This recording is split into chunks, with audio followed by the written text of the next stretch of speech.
ஒரு மனுஷங்கிட்ட இருக்கிற தங்கத்த எடுத்துக்கலாம். ஆனா, அந்த மனுஷங்கிட்ட இருக்கிற உயிர எடுக்க முடியுமா? அதுவும் அந்த மனுஷன் ஒன் மேன் ஆர்மியா இருந்தா, முன்னாடி போனா சாவு, பின்னாடி வந்தா நாஜி படைங்களோட அட்டகாசம். ஒரு வயசான முதியவர், ஒரு குதிரை, ஒரு நாய், அப்புறம் ஒரு பை நிறைய தங்கம். இதுக்கு நடுவுல ஒரு பெரிய ராணுவமே வந்தாலும் அவரோட தங்கத்த ஒரு துளி கூட தொட முடியாது. ஏன் தெரியுமா? இவரு சாதாரண ஆள் இல்ல. இவரு ஒரு கோஷே, அதாவது சாகாவரம் பெற்றவன். படம் ஆரம்பிக்கும் போது பின்லாந்து நாட்டுல ஒரு முதியவர் அட்டாமி ஒரு இடத்துல தங்கம் தோண்டிட்டு இருக்காரு. இவர் யாரு, எதுக்கு இங்க இருக்காருன்னு யாருக்குமே தெரியும். பல நாள் போராட்டத்துக்கு அப்புறம் ஒரு வழியா அவருக்கு தங்கம் கிடைச்சிருது. அந்த தங்கத்தை எடுத்துக்கிட்டு தன்னோட குதிரையில கிளம்புறாரு. ஆனா அதே சமயம் அந்த ஊரை நாஜி படைங்க அழிச்சிட்டு வராங்க. வழியில ஒரு பெரிய நாஜி படை இவரை வழிமறைக்குது.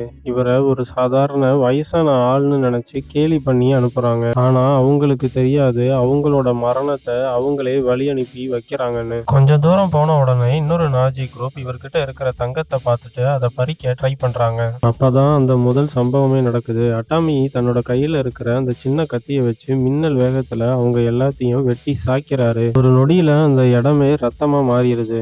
அட்டாமி தன்னோட தங்கத்தை எடுத்துட்டு கிளம்பிடுறாரு. இப்போ முன்னாடி போன பெரிய நாஜி படை திரும்பவும் அதே வழியா வரும். சம்பவ இடத்த பாக்குற நாஜி கமாண்டர் அட்டாமி கிட்ட தங்கம் இருக்குன்னு தெரிஞ்சுக்கிறான். அந்த தங்கத்துக்காக அட்டாமிய துரத்த ஆரம்பிக்கிறான்.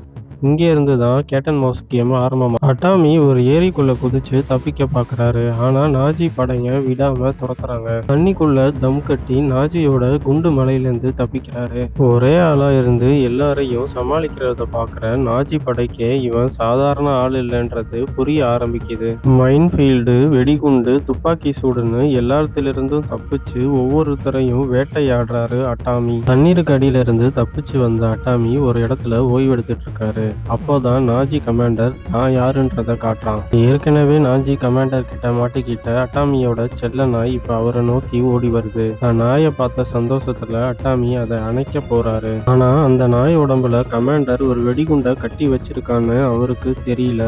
அந்த குண்டை எடுக்க முயற்சி பண்ணும்போது அது பயங்கரமா வெடிக்குது. அந்த வெடி விபத்துல அட்டாமி நில குலைஞ்சு மயக்கத்துல விழுறாரு. இப்போ அங்க வர கமாண்டர் அங்க மயக்கத்துல இருக்கிற அட்டாமிய தூக்கி ஒரு டெலிபோன் கம்பத்துல தூக்குல தொங்க விடுறாரு. துடிச்சு சாகணும்னு அங்கேயே விட்டுட்டு நாஜி படை போகுது. ஆனா அட்டாமி யாரு, சாவையே சாவடிச்சவனாச்சு.